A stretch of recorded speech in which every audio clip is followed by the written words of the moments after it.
নন্দন সদাকয়া চক্ষুরুন্মিলিतं येन तस्मै श्रीगुरवे नमः। वंशाकल्पतरुभ्यश्च कृपा सिन्धुभ्येव च पतितानां पावनेभ्यो वैष्णवेभ्यो नमो नमः। जय राधा मदन मोहन, जय राधा श्याम, जय राधा मदन, जय जगन्नाथ, जय प्रभुपाद, जय राधा मदन मोहन।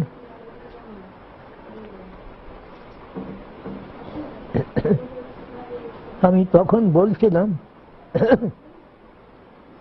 যে বেদ শাস্ত্র তিনটি বিষয় বলেছেন। বেদ শাস্ত্র কহে সম্বন্ধ, অবিধেয়, প্রয়োজন। সেই সম্বন্ধটি হল আমাদের মূল সম্বন্ধ। সব কৃষ্ণের পদ্মের সঙ্গে আমাদের সকলের সম্বন্ধ। অন্যান্য দেশে তারা অন্যভাবে বলেন, কিন্তু আমাদের যে বেদ বেদান্ত এবং সমস্ত বেদ বেদান্তের সার, সর্ববেদান্ত সারং হি শ্রী ভাগবতম ঈশতে।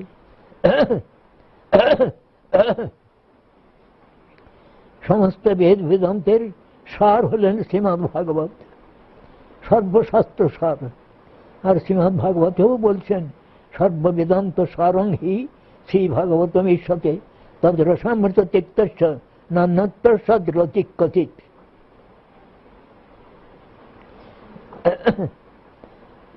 শ্রীমদ্ ভাগবতের শ্রীমদ্ রসামৃত সার, তাতে যার প্রতিমতি হয়েছে তার আর অন্য কোনো রসে তার প্রীতি আসে না। তাই বলছেন সম্বন্ধ হল কৃষ্ণ, আর অবিধেয় হলেন কৃষ্ণ ভক্তি, আর প্রয়োজন হলেন কৃষ্ণ প্রেম। এই নিয়ে সমস্ত শ্রীমদ্ ভাগবত এই নিয়ে কথা। কৃষ্ণ হলেন অখিল রসামৃত মূর্তি, তাতে অখিল রস।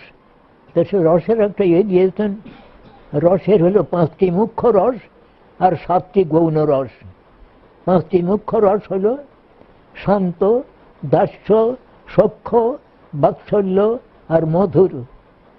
এই 5টি হল মুখ্য রস। আর গৌণ রস হল 7টি: হাস্য, অদ্ভুত, করুণ, রৌদ্র, বীর, ভয়ানক আর বিভৎস। এই 7টি গৌণ রস আর 5টি মুখ্য রস, এই দ্বাদশ রসের মূর্তি বিগ্রহ হলেন কৃষ্ণ। তাতে সমস্ত রসই আছে। সমস্ত রসের মধ্যে সর্বশ্রেষ্ঠ হল মধুর রস। মধুর রসে এই দ্বাদশটি রসই মধুর রসে মিলিত হয়েছেন। কৃষ্ণের যে রসাদি লীলা, সেটা মধুর রসে সেই লীলা প্রকাশিত হয়েছে।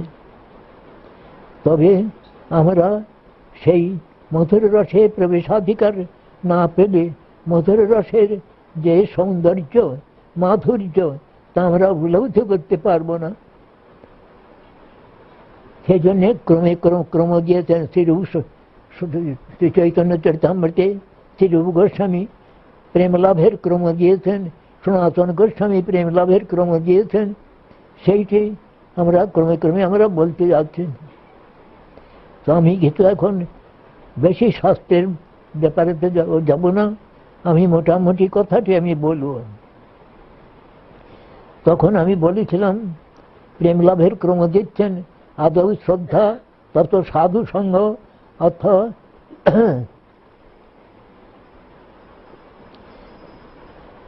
আদৌ শ্রদ্ধা তত সাধু সঙ্গ। তারপর দিচ্ছেন যে শ্রবণাদি যে ভজন ক্রিয়া, সেই ভজনের শ্রবণ কীর্তন প্রভৃতি ভজন ক্রিয়া। তো নবধা ভক্তি মধ্যে সর্বশ্রেষ্ঠ হলেন নাম সংকীর্তন। ভজনের কবিরাজ গোস্বামী প্রভু বলছেন ভজনের মধ্যে শ্রেষ্ঠ নববিধা ভক্তি। কৃষ্ণ প্রেম, কৃষ্ণ জিতে ধরে মহাশক্তি। তার মধ্যে সর্বশ্রেষ্ঠ নাম সংকীর্তন। এই নাম সংকীর্তন প্রভাবে শীঘ্র আমরা প্রেমধন লাভ করতে পারি। শ্রীমান মহাপ্রভু এই নাম প্রেম প্রদাতা। তাই তখন আমরা বলেছিলাম, মহাপ্রভু বলছেন যে নাম বিনা কলিকালে নাহি অন্য ধর্ম, সর্বমন্ত্র সার নাম। এই শাস্ত্র মর্ম। নামকেই সর্বমন্ত্র সার। আর শিক্ষাটাকেও তাই বলেছেন, নাম নামকারী বহুদা নিজ সর্বশক্তি তত্রার্পিতা নিয়মিত স্মরণেন কাল এতাদৃশী তব কৃপা ভগবান মমাপি দুর্দৈবম ঈদৃশম ইহা জনিনানুরাগ।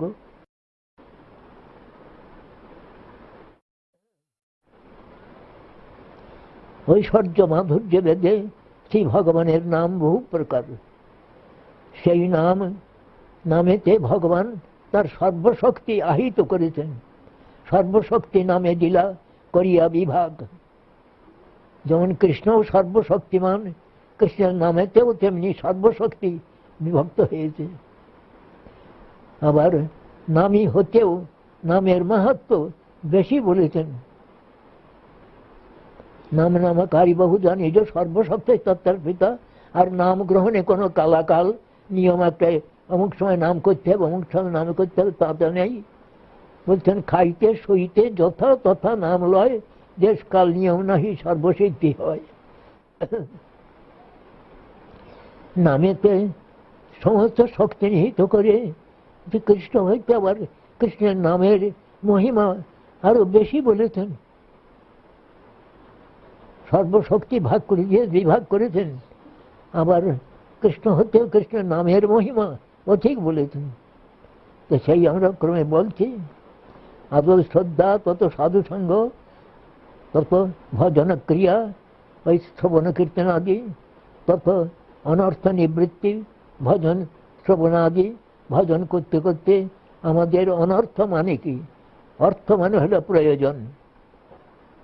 প্রয়োজন একটি এক প্রেম, পরম অর্থ হলো প্রেম। প্রেম তার কোলে উঠতে গেলেন, উত্থান পাদের কোলে উঠতে গেলেন, সে তখন ধ্রুবের যে মা সতীন সুরুচি, ধ্রুবের মা তো হলেন সুনীতি, আর সুরীতি বলে এই ধ্রুব, তুই ওখানে যদি উঠতে চাস তাহলে আমার গর্ভে জন্মগ্রহণ করতে হবে। তার মানে তার সতীন কাঠাটা মরুক, তাহলে তিনি তখন ইয়ে করবেন। ওর মধ্যে তখন ধ্রুবের মনে বড় ক্ষোভ হয়ে গেল। ক্ষত্রিয় তো নয়, তার মনে তখন ভালো হয়ে গেল, আমার পিতা আমাকে কোলে নিল না, উত্তমকে কোলে নিয়ে বসে আছে, আমাকে কোলে নিল না। আমি এমন স্থান চাই যেখানে যে আমার পিতাও যেতে পারবে না। স্থানাভিলাষী তপসী স্থিত হন। তারপরে তার কি হলো? স্থানাভিলাষী তপসী স্থিত হন।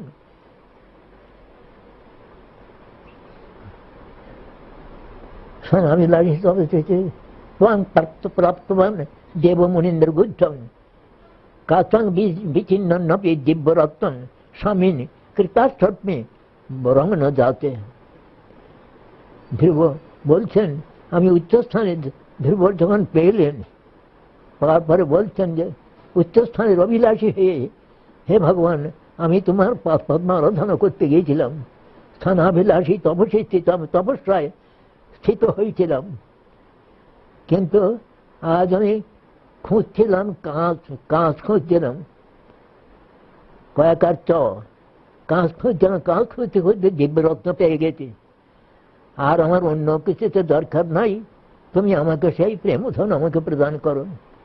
স্থানাভিলাষী তপসী স্থিত তোমাং প্রাপ্তবান দেব মুনীন্দ্র গুদ্ধং কাচং বিচ্ছিন্ন নবী দিব্যরত্ন। আর কাছের পরিবর্তে আজ আমি দিব্যরত্ন পেয়ে গেছি।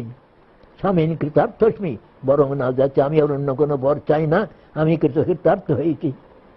তথাপি ভগবান তাকে অনেক বছর রাজ্য, 36,000 না কত বছর রাজত্ব দিলেন। আর ধ্রুব নক্ষত্রের চারিদিকে সপ্তর্ষি মণ্ডল, ধ্রুবকে এমন স্থান দিলেন, সে স্থান সাক্ষাৎ বৈকুণ্ঠ তুল্যই। কেননা ভগবান বলছেন, আমার ধ্রুব তো বালক, আমার কাছে কি চাইতে হয় জানে না, কিন্তু আমি তো বালক নই, আমি ধ্রুব মূর্খ, সে বুঝতে পারে না আমার কাছে কি চাইলে কি চাইতে হয়। তা বলছেন যে আমার কাছে আমি সামান্য জিনিস চেয়েছে, কিন্তু সচরণামৃত দিয়া তার বিষয় ভুলাইব। বালক সে বোঝেন আমার কাছে কি চাইতে হয়, কিন্তু আমার চরণামৃত দিয়ে তার যে সামান্য বিষয় একটা কাজ খুঁজতে খুঁজতে এসেছে, আমি সেটা ভুলিয়ে দিয়ে তাকে আমি দিব্যরত্ন আমি প্রদান করব। তাই ভগবান ওই যে বৈকুণ্ঠ তুল্য, সেখানেতে শোকমোহ ভয় এ সমস্ত সব কিছু নাই, কিন্তু ধ্রুব চেয়েছিল বলে সেই সংস্থান দিলেন। আবার ধ্রুব বলছে যে আমার মা কোথায়, মা কোথায় গেলেন? ওই দেখ তোর সামনে তোর মা যাচ্ছেন। ধ্রুবের মাও তিনি চলেছেন একবারে নিজ দেহেতে চলেছেন। যাই হোক, এই প্রকারকে পরম বলছেন সর্বমূল্য রত্ন, সর্বমূল্যবান রত্ন হলেন প্রেম, সম্বন্ধ হলেন কৃষ্ণ, অভিধি হলেন ভক্তি। তখন আমি বলেছিলাম যে শব্দের দুটা বৃত্তি, অভিধা আর লক্ষণা। অভিধা বৃত্তি হলো শব্দটা বললেই স্বাভাবিকভাবে যে অর্থ তার থেকে প্রকাশিত হয়, সেইটা শব্দের অভিধা বৃত্তি। আর লক্ষণা হলো অভিধা বৃত্তিতে অর্থ চলছে না, তখন লক্ষণ অবলম্বন করে তাকে, তখন তার দৃষ্টান্ত দিয়েছিলাম। অভিধা বৃত্তি ধরুন একটা 10টা হাতি, এর আর কোনো লক্ষণ অবলম্বন করতে হবে না। যে 10টা হাতি বললে 10টা হাতিই বোঝায়, বিড়াল বোঝাবে না, কুকুর বোঝাবে না। বেদ এইরকম ভাবে অভিধা বৃত্তিতে বেদের সমস্ত অর্থ, বেদের অর্থেতে কোনো লক্ষণ অবলম্বন করতে হবে না। লক্ষণ আর কি রকম না, গঙ্গায়াং ঘোষপল্লী, এমন গঙ্গা নদীর মধ্যে তো আর ঘোষ পড়া থাকতে পারে না, তখন একটা লক্ষণা করে জহৎ অজসৎ অজহৎ স্বার্থ প্রভৃতি লক্ষণ আর বৃত্তি তার লক্ষণা করে নিতে হয় না। গঙ্গা তটে ঘোষপল্লী বর্ততে, গঙ্গার মধ্যে তো আর ঘোষপাড়া নাই, গঙ্গার তটে ঘোষপাড়া। তো বেদ হল স্বাভাবিক অর্থ বেদের, বেদের কোনো লক্ষণা প্রয়োজন হয় না। এখন সেই বেদের অর্থ নানা জনে নানাভাবে করে সে তার বিকৃত অর্থ প্রকাশ করছে।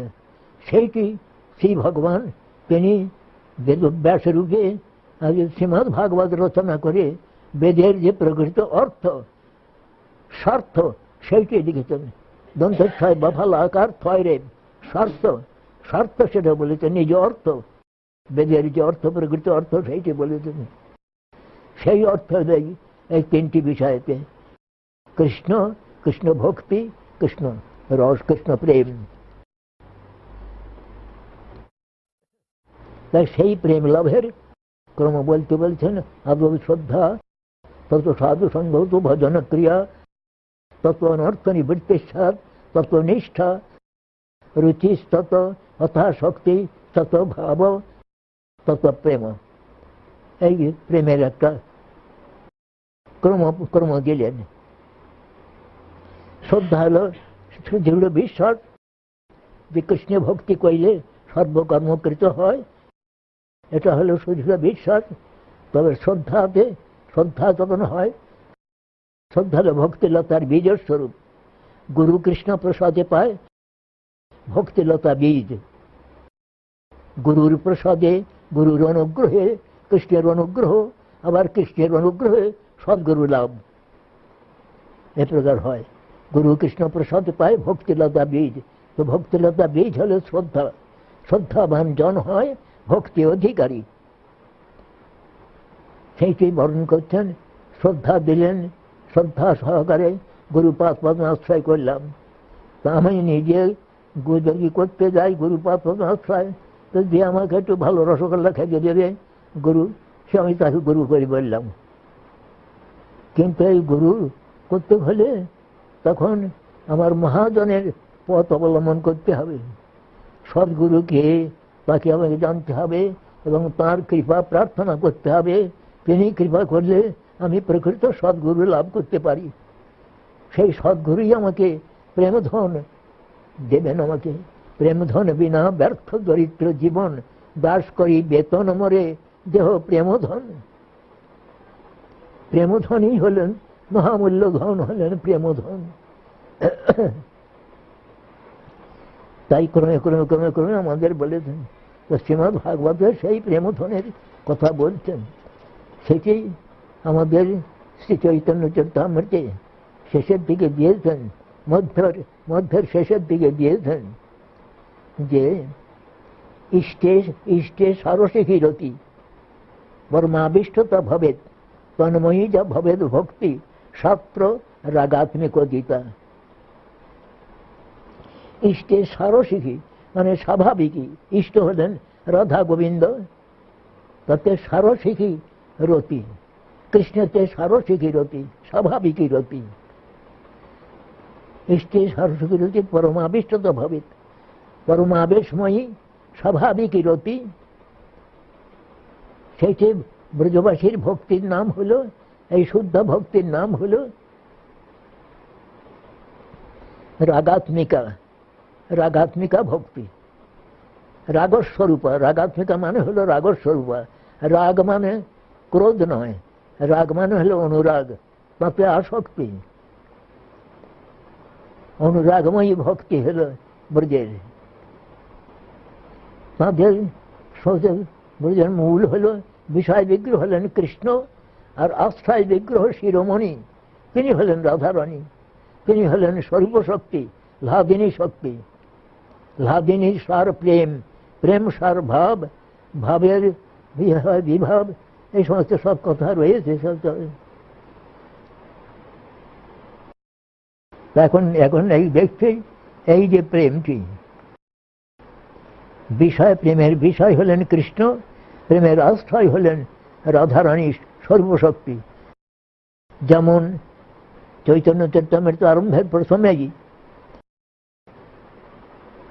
রাধা কৃষ্ণ কি জিনিস বলছেন, রাধা কৃষ্ণ প্রণয় বিকৃতির লাদিনী শক্তির अस्माद एकात्मनावपि ভুবি পুরা দেহ বেদং কতৌ চৈতন্যাখ্যং প্রকট মধুনা তজ্ঞান চৈক্যমাপ্তম রাধা ভাবদ্যুতিষ বিলিতং নবমী কৃষ্ণ স্বরূপম। রাধা কি জিনিস না, কৃষ্ণ প্রণয় বিলাস, প্রেম বিলাস।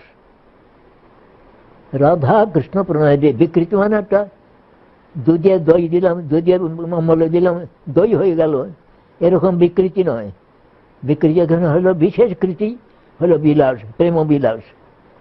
কৃষ্ণ প্রেম বিলাস স্বরূপিণী হলেন রাধারানী, লাদিনী শক্তি, লাদিনী শক্তিমতী। তাই বলছেন রাধা কৃষ্ণ প্রণয় বিকৃতির লাদিনী শক্তি। যেহেতু লাদিনী শক্তি আনন্দদায়িনী শক্তি, সর্বশক্তি, তিনি কৃষ্ণকে আনন্দ প্রদান করেন। কৃষ্ণ নিজে আনন্দময়, রসময়। যেমন উপনিষদ বলছেন রস বৈষ, তিনি হলেন রসময় বস্তু, সাক্ষাৎ তিনি হলেন রসময় বস্তু। তিনি রসং হি বয়ং লব্ধা আনন্দী ভবতি। এই যে জীবাত্মা সেই রস, সেই প্রেমময় বস্তু লাভ করে তিনি আনন্দ লাভ, প্রকৃত আনন্দ লাভ করতে পারেন। লাদিনী কৃষ্ণ করাই কৃষ্ণের রস আস্বাদন, আর লাদিনীর দ্বারা করেন ভক্তগণকে পোষণ। কৃষ্ণ তার লাদিনী শক্তির দ্বারা তার ভক্তগণকে, যারা শরণাগত ভক্তগণকে লাদিনীর দ্বারাই পোষণ করেন। এই জন্য মহাপ্রভুর এক নাম বিশ্বম্ভর। পুষিল ধরিল প্রেম দিয়া ত্রিভুবন। বিশ্বম্ভর কৃষ্ণ, তিনি বিশ্বম্ভর রূপে, মহাপ্রভু রূপে তিনি প্রেম দিয়ে ত্রিভুবনের ভরণ পোষণ বিধান করলেন। জগতের দ্রব্য তো অনেক আছে, বালকদের সেই দৃষ্টান্ত দিয়েছি, একটা চষি কাঠি নিয়ে সন্তুষ্ট। কিন্তু যারা বুঝতে পারছেন যে জগতের এই সমস্ত দ্রব্য, যা কিছু মায়া দেবী সাজিয়ে রেখেছে, আনন্দ বাজার করে রেখেছে, এটা প্রকৃত আনন্দ বাজার নয়।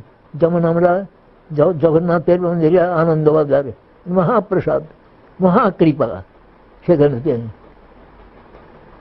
আনন্দবাজারে বহু ভালো ভালো বড় বড় রসগোল্লা এ সমস্ত সব রয়েছে। জাগতিক আনন্দবাজারে, মাইক আনন্দবাজারে, সেখানে বড় বড় রসগোল্লা, বড় বড় পান্তুয়া ইত্যাদি রয়েছে।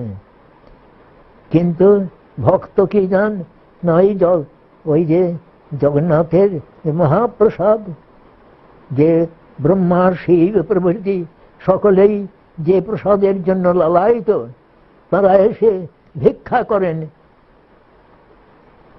ওই মহাপ্রসাদের একটি রঞ্চ, একটি কণা লাভ করে তারা নিজেদেরকে কৃতার্থ বলে মনে করেন।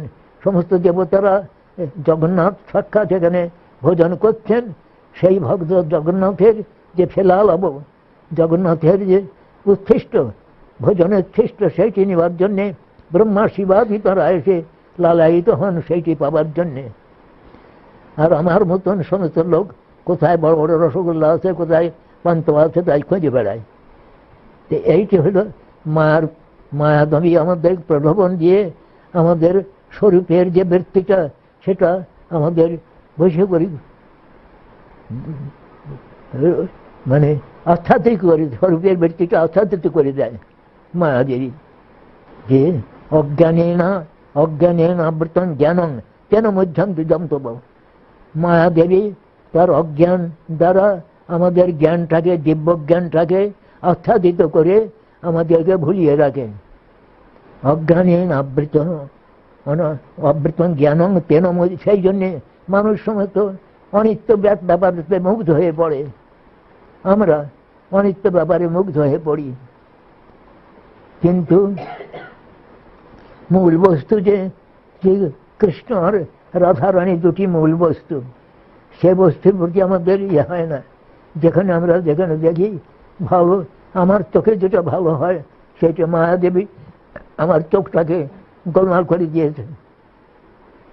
কৃষ্ণ বস্তু দেখতে দিচ্ছে না, প্রকৃত সম্বন্ধ এবং অভিধেয় এবং প্রয়োজন এটা আমাকে বোধ করতে দিচ্ছে না। আমার জ্ঞানটাকে আবৃত করে নানা দিকে আমাদের ছুটিয়ে দিয়েছে। সেই জন্য আমরা কষ্টও পাই। এই জন্যে হিরণ্যকশিপু জিজ্ঞাসা করলো যে প্রহ্লাদ, সেই গুরুগৃহে যে শিক্ষা করেছিস কি, যেটা ভালো শিক্ষা করেছিস সেইটি বলতো। আমরা যেমন এখন আমাদের মনে আছে যে আমাদের সব ভুলিয়ে দিয়ে ধন্য করছো, তাই বলছেন যে আমি শিখেছি এই তৎ সাধুমান্য সুরবর্জ দেহিনাং সদা সমুদ্বিগ্ন ধিয়াং। কেন না অসদাত্ম ভাবাত, অসৎ অনিত্য বিষয়েতে নিত্য বুদ্ধি করে সেইকে ধরছে। অসদাত্ম ভাবাত, অসৎ বস্তু দেহ, এর মধ্যে যে জীবাত্মা আছেন তার তো আমরা ধার ধারি না। আমি দেহটাকে আত্মা মনে করি করে যে আমার পিতা, আমার মাতা, আমার অমুক তমুক, এই সমস্ত সব তেরে বেড়াচ্ছি। তাই বলছেন প্রহ্লাদ, তাই হিরণ্যকশিপুর কাছে বসে বলছেন, বেশ মা কয়াধু তাকে বেশ ভালো করে সাজিয়ে দিয়েছে। না বাবা, হিরণ্যকশিপু অসুরেরও তো আবার তার ছেলের প্রতি মায়া আছে, তো কোলে করে নিয়ে বসে বলছে, বাবা বলতো তুই স্বর্ণ আমার তোর গুরুদ্বয়ের কাছে কি কিছু শিখেছিস ভালো কথা? তাই বলছে তোর সাধু মন্যে আমি সেইটি ভালো মনে করেছি। হে অসুর বর্জ্য, হে অসুরের শ্রেষ্ঠ, আমি এইটি ভালো মনে করেছি যে অসৎ অনিত্য দেহেতে আত্মবুদ্ধি বিশিষ্ট লোক, অসৎ ভাবাত, তারা সমস্ত সাধুমান্য অসুর বর্জ্য দেহিনা সদা সমুদ্বিগ্ন, সর্বদা সমুদ্বিগ্ন চিত্ত থাকে মানুষ সর্বদা। যেমন আমি দেখেছি আমাদের দেশটা ছিল আগে বড় ম্যালেরিয়া প্রধান। এই দেখতে দেখতে দেখতে দেখতে খেতে বসতে বসে গা কাঁপতে আরম্ভ করে দিয়েছে। তখন আমার সঙ্গে সঙ্গে 5 ডিগ্রি জ্বর উঠে গেল। তখন মা অত্যন্ত কেঁদে কেটে অস্থির হয়ে আমাদের এই সমস্ত সব ছিল। হিত্বাত্ম ভাবাদ তৎসাধু মন্যে অসুর বর্জ্য দেহি না সদা সমুদ্রিক ধরিয়া, সর্বদা সমুদ্বিগ্ন চিত্ত। মা বাবা আমাদের জন্য সর্বদা সমুদ্বিগ্ন চিত্ত থাকে। কখন তার 5 ডিগ্রি 6 ডিগ্রি আবার তার বিকার, তখন মা তাগর কেঁদে কেটে অস্থির হয়ে পড়ে। তাই বলছেন তো সদমন্য সুরবর্য দেহিনাং সদা সমুদ্বিগ্ন ধিয়াং। কেন না অসদাত্ম ভাবাত, দেহে আত্মবুদ্ধি বসত এ আমার ছেলে, আমার অমুক তমুক, এই জন্য মনে করে তারা আসলে অস্থির হয়ে পড়ে। এখন উপায় কি? অসদাত্ম ভাবাত।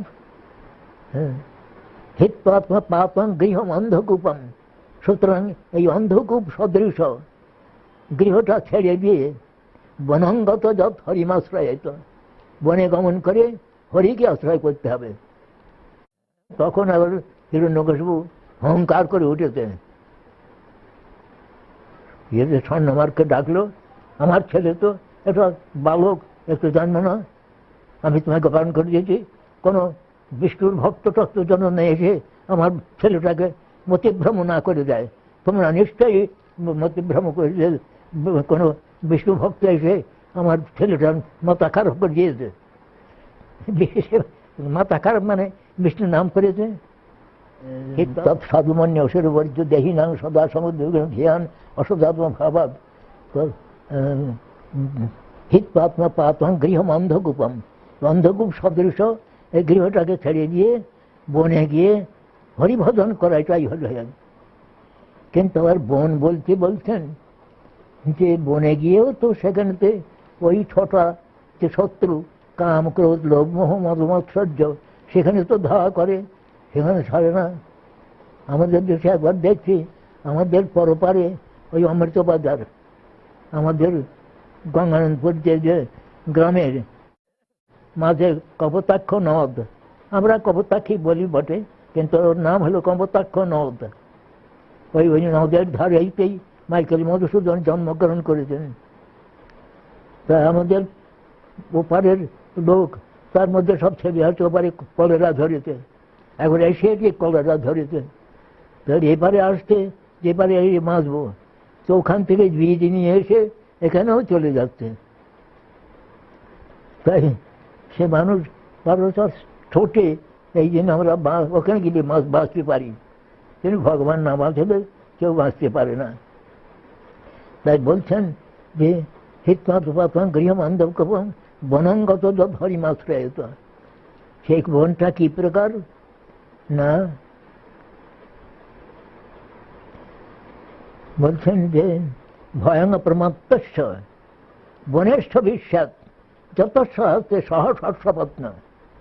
প্রমত্ত অজিতেন যে ব্যক্তির বনেতেও গিয়ে ভয় আছে, কেননা সেখানেও 6টি যে শত্রু কাম ক্রোধ লোভ মোহ মদ মাৎসর্য সেখানে ধাওয়া করেছেন। সুতরাং কি করতে হবে? ভয়ং প্রমত্তস্য, ভয়ং প্রমত্তস্য বনেশ্ব বিশ্বাস যত সহস্রপত্ন। জিতেন্দ্রিয়স্য আত্মরথের বুধস্য গৃহস্থম কিংন করত্তবদ্ধম। বলছেন যারা জিতেন্দ্রিয়, জিতেন্দ্রিয় কে? যাদের সমস্ত ইন্দ্রিয় ভগবানের ভজনে নিযুক্ত হয়েছে, তাদেরও গৃহশ্রম তাদের কিছু ক্ষতি করতে পারে না। ভয়ং প্রমত্তস্থ বনেশ্ব বিশ্বাস চতুর্থ সহস্রপত্ন।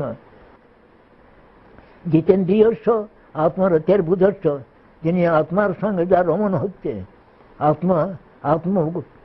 আত্মতত্ত্ব যিনি জেনে ভগবানের সঙ্গে যিনি পরমাত্মার আরাধনায় প্রবৃত্ত হয়েছেন, তার বনেতেও তার গৃহেতেও কোনো ভয় হইতে পারে না। কেননা যেদিন গৃহে ভজন দেখি, গৃহেতে গোলক ভয়। যেদিন গৃহেতে ভজন ধর্ম হয়, সেদিন সাক্ষাৎ গোলক সেই গৃহেতে অবতীর্ণ হন। যেখানে ভজন, যেখানে তুলসী বন, তুলসী কানন, সেখানে তুলসী কানন যত তত্ত্ব নিয়ে বসতি হরি, সেখানে হরি আছেন। যেখানে ভগবত ভজন হচ্ছে, শুদ্ধ ভক্ত, তিনি শুদ্ধ ভক্তি যোগে যিনি ভজন করছেন, সেখানে তো সাক্ষাৎ গোলক অবতীর্ণ হন। ভয়ং প্রমত্তস্য অজিতেন্দ্রীয় ব্যক্তিরই ভয় রয়েছে, বনে গিয়েও ভয়। কিন্তু জিতেন্দ্রীয় ব্যক্তি অর্থাৎ যাদের ইন্দ্রিয় গুরু কৃপাতে কৃষ্ণ সেবায় নিযুক্ত হয়ে গেছে, তাদের গৃহাশ্রম তাদের কোনো ক্ষতি করতে পারে না। কেননা তিনি গৃহেতে ভজন করেন, তিনি গৃহেতে ভগবান রাধা মদন মোহনের আরাধনা করেন। সুতরাং সেখানেতে কোনো মায়িক বস্তু সেখানে আসতে সাহস করতে পারে না, সেখানে আসতে পারে না।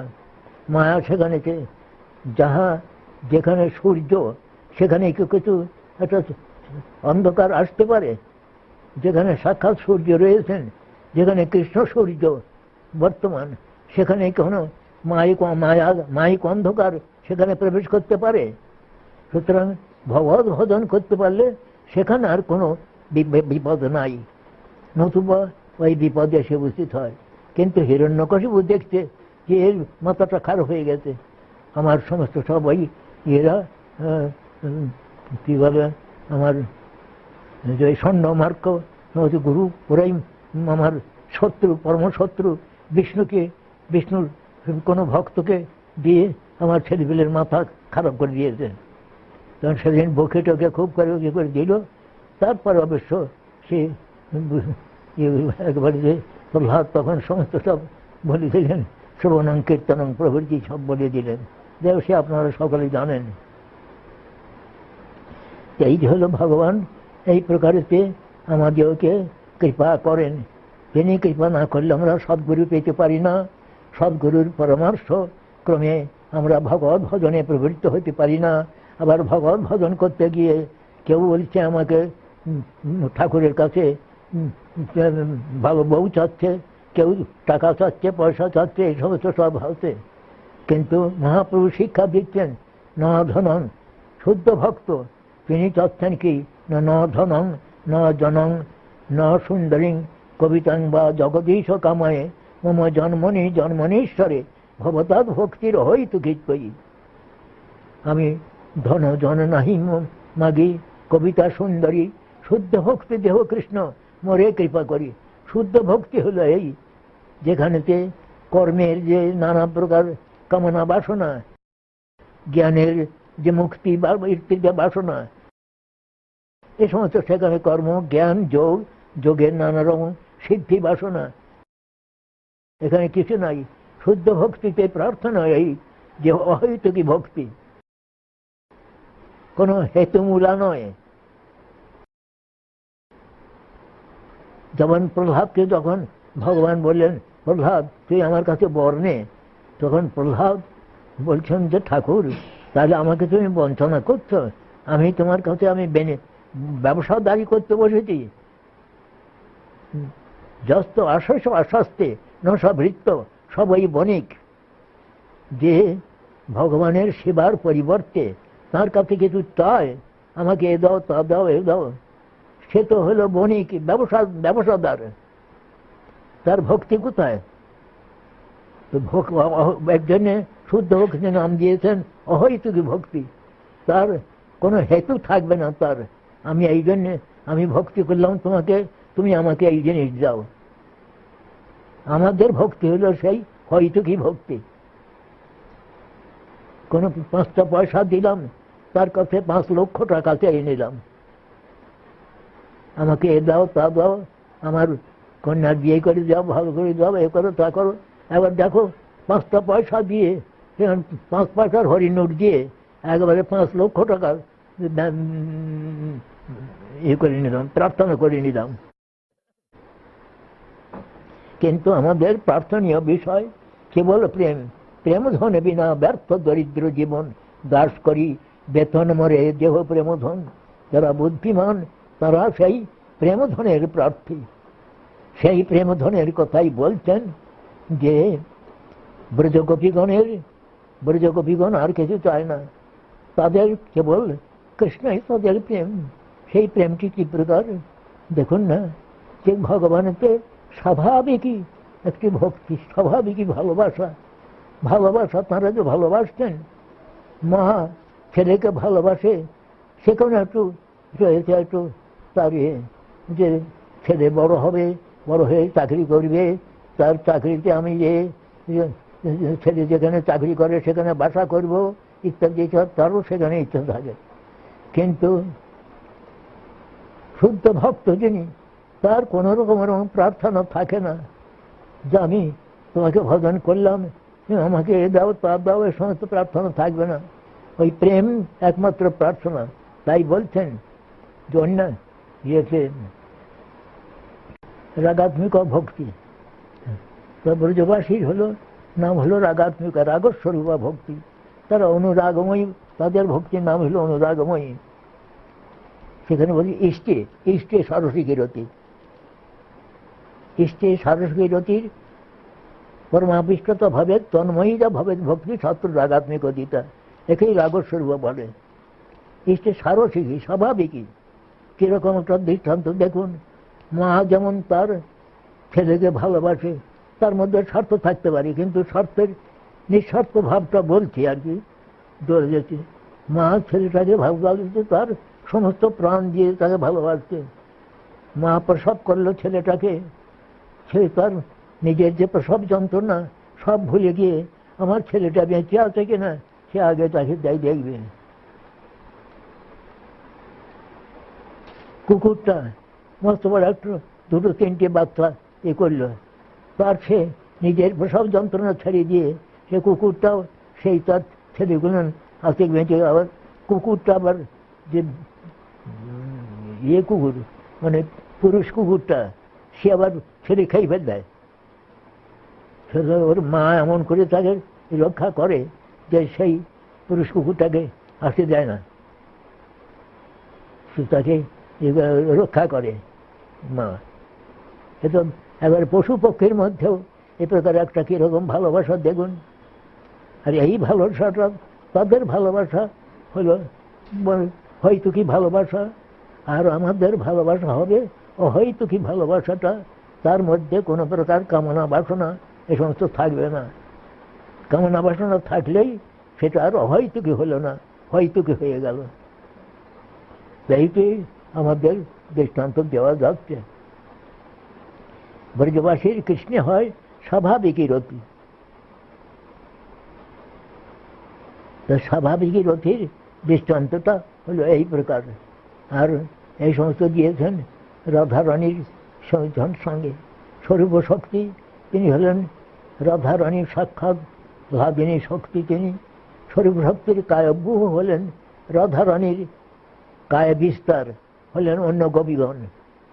ললিতা, বিশাখা, চিত্রা, চম্পকলতা, রঙ্গদেবী, সুদেবী, ইন্দুরেখা, তুঙ্গবিদ্যা প্রভৃতি এই সমস্ত হলেন সব রাধারানীর সমস্ত কায়ব্যূহ, কায় বিস্তার। তারাই সব তাই নিয়ে কৃষ্ণ অর্থাৎ নিজের সঙ্গে নিজে খেলা করতেন। কৃষ্ণের স্বরূপ শক্তি তো রাধারানী রূপ ধারণ করেছেন, স্বরূপ শক্তি তাঁরই কায়ব্যূহ গোপীগণ। সুতরাং কৃষ্ণের খেলা কি? নিজের সঙ্গে নিজের খেলা করতেন, স্বরূপ শক্তির সঙ্গে খেলা। এই জন্য বলছেন রাধা প্রণয় বিকৃতির লাদিনী শক্তির আসনাথ একাত্মা নবপী। লাদিনী শক্তি বলে একাত্মা একস্বরূপ তো। আবার প্রেম বিলাসার্থ দুই দেহ ধারণ করেছেন, বিষয় আশ্রয়। আশ্রয় বিগ্রহ শিরোমণি হলেন রাধারানী। আর আশ্রয় বিগ্রহ শিরোমণির যে সমস্ত কায়ব্যূহ, তারা সমস্ত সব গোপীগণ, তারাও সমস্ত সব ওই স্বরূপ শক্তি।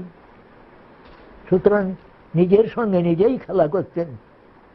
রাসলীলা হলো এইরকম। আমরা দেখছি যে ও মেয়ে ছেলেদের নিয়ে একটা খেলা করতেন, তা তো নয়। নিজের শক্তি নিয়ে নিজের খেলা। স্বরূপ শক্তি তিনি রূপ ধারণ করেছেন রাধারণী রূপে, এবং স্বরূপ শক্তির গায়ব্যূহ তারা বিভিন্ন গোপী রূপে ধারণ করেছেন। এই তাকে নিয়ে সহজ খেলা, তাদের নিয়ে খেলা করতেন রাসলীলা। রাস হলো অনন্ত রস ভগবানের। আগে বলেছি দ্বাদশটি রসের মূর্ত বিগ্রহ, তাই সমস্ত রস একত্র হয়ে এই দ্বাদশের মূর্ত বিগ্রহ রূপে হয়ে যান। শান্ত দাক্ষ সক্ষ বাৎসল্য মধুর। আবার হল হাস্য অদ্ভুত করুণ রৌদ্র বীর ভয়ানক বিভৎস। এই গৌণ রস হলো সাত্বিক। এই দ্বাদশের মূর্ত বিগ্রহ হয়ে কৃষ্ণ তিনি খেলা করতেন, সকলের নিজের সঙ্গে নিজেই খেলা। এই জন্যে আমাদের শ্রীধর স্বামীপাদ এই রাসলীলাকে বলছেন বলছেন যে কামবিজয়ী লীলা। এই রাসলীলা প্রথমে যারা না বুঝতে পারে, যাদের শ্রদ্ধার উদয় হয় নাই, বিশুদ্ধ শ্রদ্ধার উদয় হয় নাই, তাদের পক্ষে রাসলীলা শ্রবণ করা বা বর্ণন করা এসব নিষেধ। কেননা তারা এক বুঝতে আর এক বুঝে বসবে, মেয়ে মানুষের সঙ্গে এই সমস্ত করছে এই জন্যে।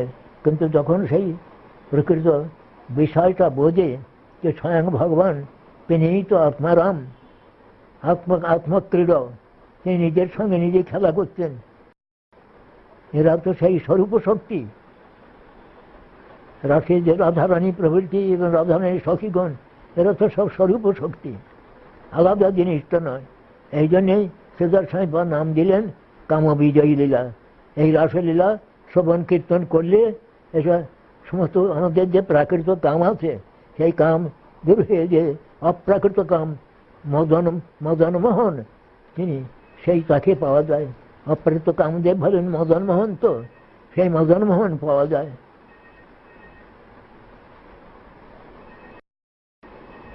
তা সেইটি হলো ভালোবাসাটাই হলো মনুর জিনিস। এই জন্য মাইকেল মধুসূদন যখন তার একটু জ্ঞান হয়েছিল, তখন বলল, এই পৃথিবী ভালোবাসিতে জানে না, যেথা আছে শুধু ভালোবাসাবাসী, সেথা যেতে প্রাণ চায় মা। এই ভালোবাসাবাসী এই জগতে নাই। এই জগতে নানা প্রকার স্বার্থ ঢোকানো রয়েছে। যদি আমরা নিঃস্বার্থ বলি, কিন্তু তার মধ্যেও স্বার্থ রয়েছে ঢোকানো। তখন একমাত্র সম্পূর্ণরূপে কৃষ্ণ, এই জন্যে গীতারও দেখুন সব শেষেতে মা মেকং, একা আমাতে শরণাগত হও, মা মেকং শরণাং ব্রজ। এক বললেন কেন না, এক বলার কারণ আছে। এক বলার কারণ হচ্ছে চিৎপন্ন দেবতা ভক্তা যজন্তে শ্রদ্ধান্বিতা তেপি মামেব কমন্তেও যজন্ত বিধিপূর্বকম। যে অন্য দেবতা ভক্ত তারা কি জন্য করে ভক্ত? কামৈস্তৈতর্হিতজ্ঞানা প্রবদ্ধন্তন্য দেবতা। নানা প্রকার কামনা বাসনা পরিচালিত হয়ে যে দেবতা তাকে ছেড়ে দেবে, তাকে সে কার্তিক দেবতার পূজা করে, এ অমুক দেবতা তমুক দেবতার পূজা করে। কিন্তু এই বলছেন তারা নানা দেবতার পূজা করে, তাদের বলেছেন আলিঙ্গনং বরং মন্যে বেল ব্যাঘ্র জলাউকাশন ন সঙ্গ শল্যযুক্তানাং নানা দেবৈক সেবিনম। তাদের এই নানা দেবদেবীর সেবাকে তারা বলতো আলিঙ্গনং বরং মন্যে। বেল মানে বিষধর সর্প, আলিঙ্গনং বরং মানে বেল ব্যাঘ্র, হা হা হা করে খাইবে দেয়, আর বিষাক্ত সর্প কামড়িয়ে দেয়, কামড়িয়ে শেষ করে দেয়। বেল ব্যাঘ্র জলৌকাশন কুম্ভীর, কুম্ভীর আর গিলে ফেলে দেয়। যে বরং বেল বিষধর সর্প, ব্যাঘ্র যে হাম করে খাইয়ে গিলে ফেলে দেবে, আবার কুম্ভীর যেমন গিলে ফেলে দেয়, সেই প্রকার বরং তাদের আলিঙ্গন করা ভালো। কিন্তু নানা দেবদেবীর সেবা যারা করে, তারা ভগবত ভক্তির হওয়া জানে না, তারা এই সমস্ত করে। এত ইয়ে করে আমাদের সব শাস্ত্রে বলেছেন। বরং হুতবহ জলা পঞ্জরান্তর ব্যবস্থিতি, যারা অন্য দেবতা, যারা কৃষ্ণ ভক্তি শূন্য ব্যক্তির সঙ্গ করো না, এই আছে ভক্তি শূন্য ব্যক্তির সঙ্গ করো না, তাহলে একবার সর্বনাশ হয়ে যাবে। বরং হুতবহ জলা, একই খাতার মধ্যে থেকে যেন আগুনের পুড়ি মারা ভালো। একটা খাতার মধ্যে থেকে হাত পা মারা যাবে না, পুড়ি মারা ভালো। কিন্তু ওই ভগবত ভক্তি বিমুখ ব্যক্তির সঙ্গ করলে ওই প্রকার হলে বিপদ, সেটা বিপদের স্বরূপ। ভগবত ভক্তিহীন লোকের সঙ্গ করো না, এটা বিপদের স্বরূপ। বৈশাসম কথাটা বলেছেন, বৈশাসম মাত্র হলো বিপদ, বিপদের স্বরূপ। বরং খাতার মধ্যে থেকে আগুনের জ্বালায় পুড়িয়ে মারা ভালো। তথাপি সবরি চিন্তা বিমুখ, কৃষ্ণ চিন্তা বিমুখ জনের সঙ্গ করলে সঙ্গ করো না, তাহলে তোমার ইহকাল পুরকাল নষ্ট হবে। কিন্তু ভক্তি ভক্ত নাম দিয়ে তো বহু লোকে চলে, আমিও চলছি, চলতে হবে। কিন্তু প্রকৃত শুদ্ধ ভক্ত, শুদ্ধ ভক্ত করি বটে, যার মধ্যে কৃষ্ণদাস কবিরাজ গোস্বামী একটা কথায় বেশ করে দিয়েছেন, আত্মেন্দ্রিয় প্রতিবাঞ্ছা তারে বলি কাম, কৃষ্ণেন্দ্রিয় প্রতি ইচ্ছা ধরে প্রেম নাম। কাম প্রেম দুই বহুত অন্তর, কাম অন্ধতম প্রেম নির্মল ভাস্কর। কামটা যেন অমাবস্যার অন্ধকার, আর প্রেম হলো নির্মল সূর্য। কাম প্রেম দুই বহুত অন্তর, কাম অন্ধতম প্রেম নির্মল ভাস্কর। কামেতে কি আছে? আত্মেন্দ্রিয় প্রতিবাঞ্ছা, আমার সুখ হোক, এই আর কাউকে ভাগ দেবো না, আমার সুখ। কৃষ্ণেন্দ্রিয় তৎপন বাঞ্ছা যেখানে আছে শুদ্ধ হবে, লোক দেখানো নয়। যাত্রার দলের ছেলেরা ধ্রুব প্রহ্লাদ সেরিয়ে এসে কত কাঁদা লোককে কাঁদিয়ে যায় চোখের জলে। আমরা দেখেছি মধুর সহ প্রসন্ন নেমকেই এ সমস্ত দলের গান শুনেছি যখন হাই স্কুলে পড়তাম বাড়ি পড়িয়ে, তখন রায়চৌধুরীদের রাষ্ট্র ইয়ের সময়তে তখন দেখেছি সব। কিন্তু একটা ছোট একটা বালক, 6-7 বছরের একটা বালক এমন শিখিয়েছে যে তার গান শুনলে আসরে গোলমাল আরম্ভ হয়ে গেছে। তার গান যেমন আরম্ভ করলো, তখন কোথার গান সকলের চোখে জল পড়তে লাগলো। এটা তাৎকালিক ভাবে অবশ্য। তো যাই হোক, এইটি দরকার আমাদের, শুদ্ধ ভক্তি দরকার। শুদ্ধ ভক্তি মরে দেহ মরে কৃষ্ণ করি, শুদ্ধ ভক্তি দেহ কৃষ্ণ মরে কৃপা করি। এইটাই সর্বদা শুদ্ধ ভক্তি চাইতে হবে, যার মধ্যে কোন রকম কামনা বাসনা না থাকে। হে কৃষ্ণ, একমাত্র তোমার পদ পদ্মে আমার একমাত্র যথা সর্বস্ব হোক, আর আমি আর কোনো কিছু চাই না। এই কত শোক তাপ মোহ সমস্ত সব রয়েছে, সেসব তো সমস্ত ভিন্ন ভিন্ন জীব।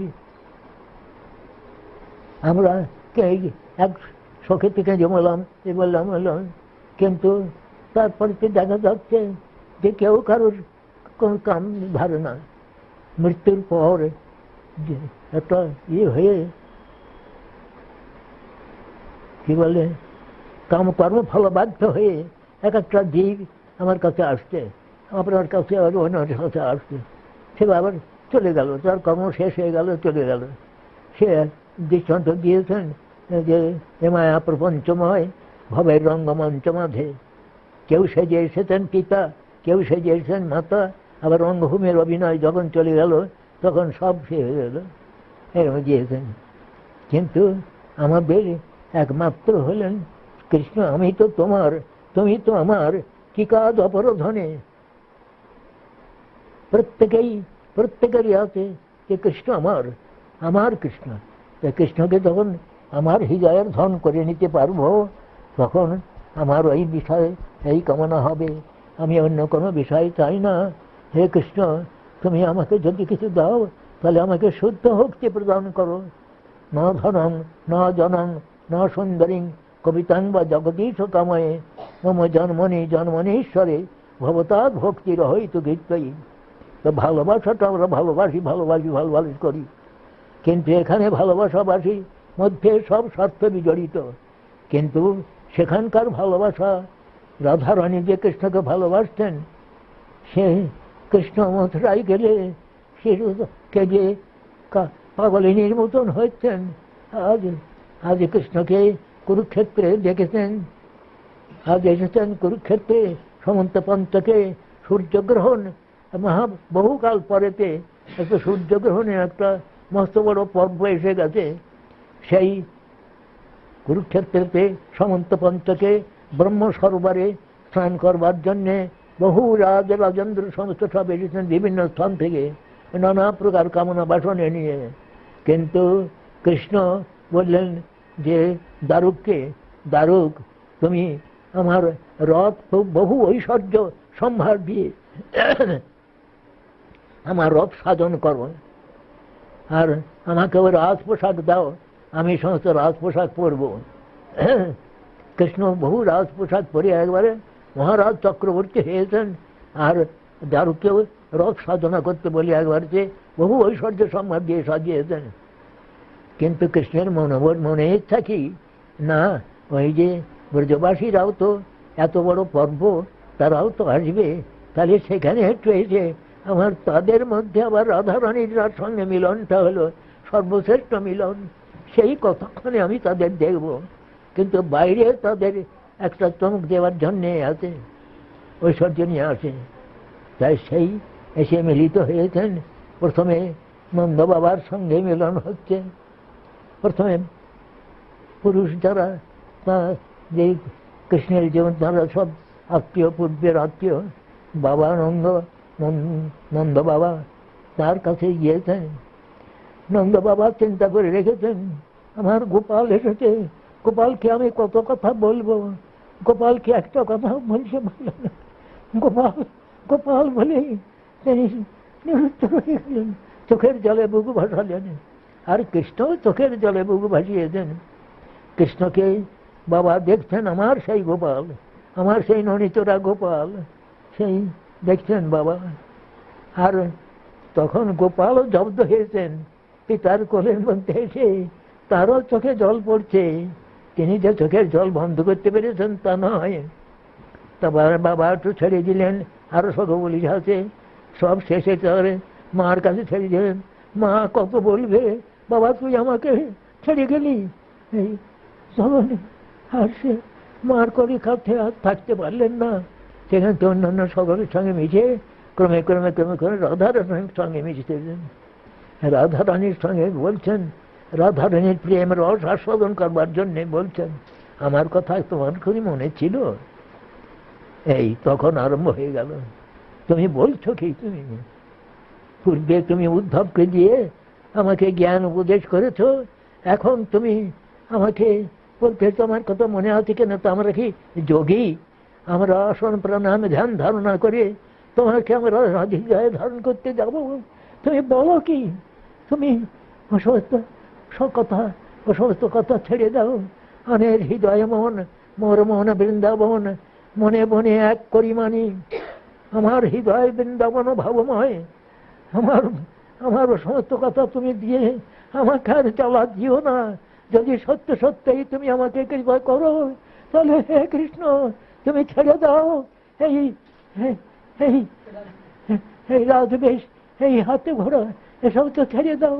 ছেড়ে দিয়ে ধরো তুমি রাখালিয়া বেশ, ধারাখালি বেশ দিয়ে আমাকে নিয়ে চলো সেই বৃন্দাবনে, যমুনা তটে কেলি কদম্ব মূলে, সেখানে তুমি আমাকে বামে ধরে দাঁড়াও, আমি তোমার বামে, তাই সেইটা আমি তোমার পূর্ণ কৃপা মনে করি। কৃষ্ণ তুমি আমাকে আর এরকম করে কষ্ট দিও না। এই হলো, এর নাম হলো ভালোবাসা, এর নাম হলো ভালোবাসা। আর সেই ভালোবাসাটা, আমাদের ভালোবাসা কিরকম হয়, একদিন দুদিন পুত্র বিয়োগ হয়ে গেল, একদিন দুদিন কাঁদলাম, তারপর দিন এই জলে ডুববো, আগুনে পুড়বো, কত রকম বললাম, তারপরে আবার যে সংসার সেই সংসার হয়ে গেল। এত নিজের চোখে দেখা, আমার অনেকগুলো ভাইটাই পূর্বাশ্রমের অনেকগুলো ভাই বোন টোন চলে গেছে, তাৎকালিকভাবে একটু দুঃখ করেছি, কেঁদে ফেলে দিয়েছি, বা কোনো সময় মনে পড়লে তাদের জন্য একটু কামনা এসেছে, কিন্তু তার সে তো তাৎকালিকভাবে। কিন্তু এদের কিরকম কান্না। রাধারানী কৃষ্ণ মথুরা গিয়েছেন, যে আজকে তিনি 7 মাইল রাস্তা আরো হবে বোধহয় বৃন্দাবন থেকে, একখানা টাঙা করে তো দেখে আসতে পারতেন, কিন্তু তা তো পারেন না। বৃন্দাবন ভাবময়, তিনি চান তাঁর কৃষ্ণকে কৃষ্ণ লইয়া ব্রজে যাই, এ ভাবমন্তরে কৃষ্ণকে নিয়ে ব্রজে যাই। সেই তুমি, সেই আমি, প্রিয় স্বয়ং কৃষ্ণ সহচরী কুরুক্ষেত্র মিলিত, তথাহং সারাধা তদিদং উভয় সঙ্গম সুখম, তথা পান্ত খেলন মধুর মুরলী পঞ্চম যশে, মনোমে কালিন্দী পুলিন বিপিনায় স্পৃহয়তি। হে কৃষ্ণ, হে সহচরী, দেখো কৃষ্ণ সেই কৃষ্ণ আর আমিও সেই রাধা, এখন সেই মিলনই, দুজনের মিলনই হয়েছে বটে, এখানে কুরুক্ষেত্রে মিলিত হয়েছি আমরা। কিন্তু তথাপি আমার মন সেই বাঁশরীর যে পঞ্চম তানে, পঞ্চম বংশীর পঞ্চম তান সুসেবিত যে যমুনা পুলিনী, সেই যমুনা পুলিনী আকর্ষণ করছে আমাকে। এই বলে কান্তারভ করলেন রাধারানী।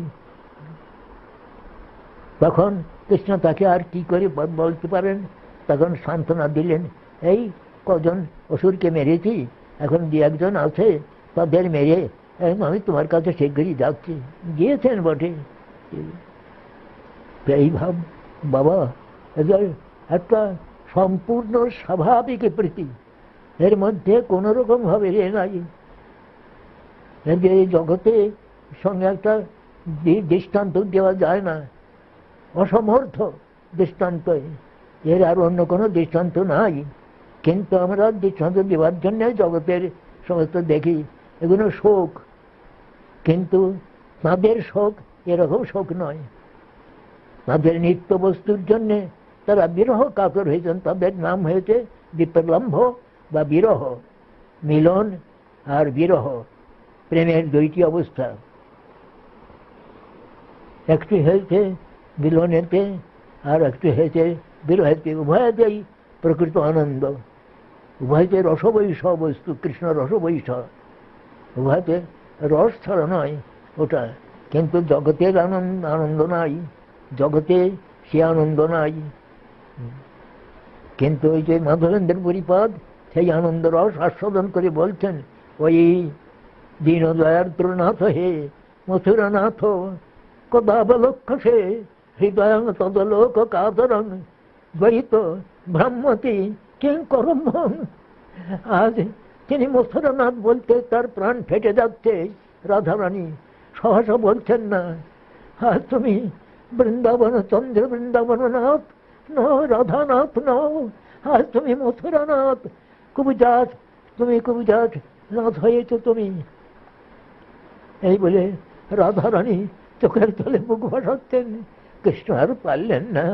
কৃষ্ণ তখন নানাভাবে তাকে সান্ত্বনা দিতে লাগলেন, কিন্তু তাতে কি সান্ত্বনা মানে? রাধারানীর হৃদয় কেবল মানে? তাই মাধবেন্দ্র হরিপাদ আজ বলছেন যে ওই দীনদয়ার্দ্রনাথ হে, তুমি দীনজনকে তো, দীনজনের প্রতি তুমি তো বড় দয়া, কিন্তু আমাদের প্রতি তোমার কি একটু দয়া নাই? দীনদয়ার্দ্রনাথ তুমি, তোমার নাম, তুমি আমাদের মতন দীনজনের প্রতি তোমার কি একটু দয়া নাই? তুমি এত নিষ্ঠুর হলে কেমন করে? ওই দীনদয়ার্দ্রনাথ হয়ে মথুরানাথ, আজ প্রাণ ফেটে যাচ্ছে মথুরানাথ বলতে।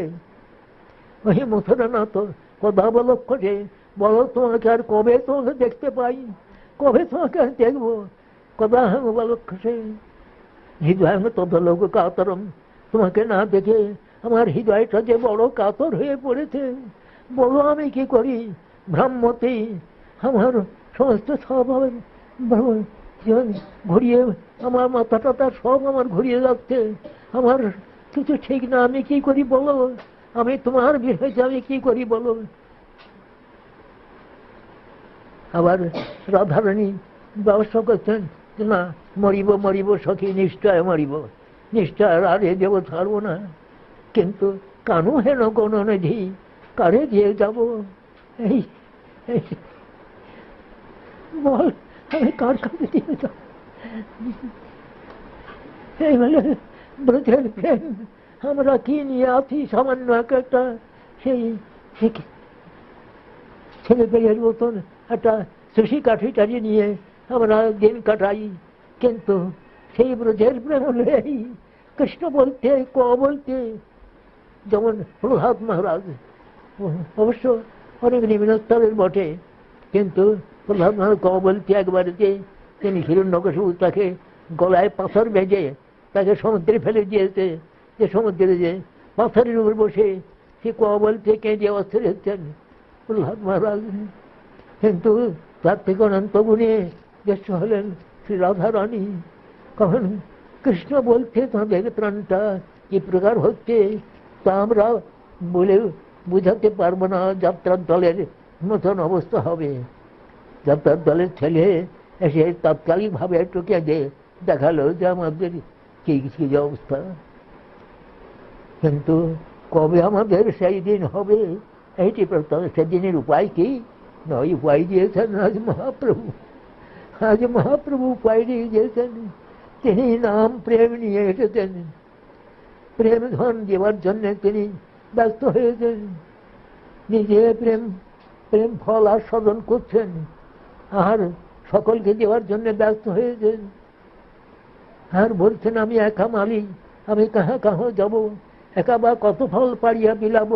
অতএব মালি আজ্ঞা দিলা সবাকারে, যাহা তাহা প্রেম ফল দেহ যারে তারে, খাইয়া হোক লোক অজারে অমরে, সুখী হইয়া লোক মোর গাহিরে কীর্তি।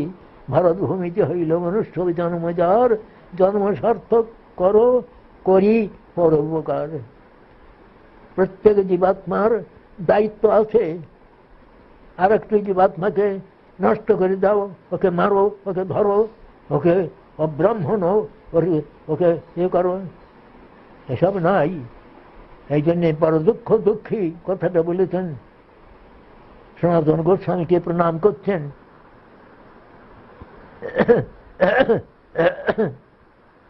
সনাতন বৈরাগ্য যোগ ভক্তি রসং প্রযত্ন ইরপায়নমাম অনভিপ্সু মানভম।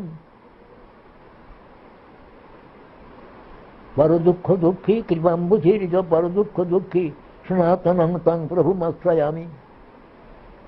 গদাধর পণ্ডিত গোস্বামী তিনি আমি সেই বড় দুঃখ দুঃখী। তাদের সত্য সত্য একটি জীবাত্মার দুঃখে তাদের হৃদয় কাঁদে। আর আমরা কেমন করে তাকে জব্দ করবো, এই কেমন করে তাকে এ করবো, এই তাই করি।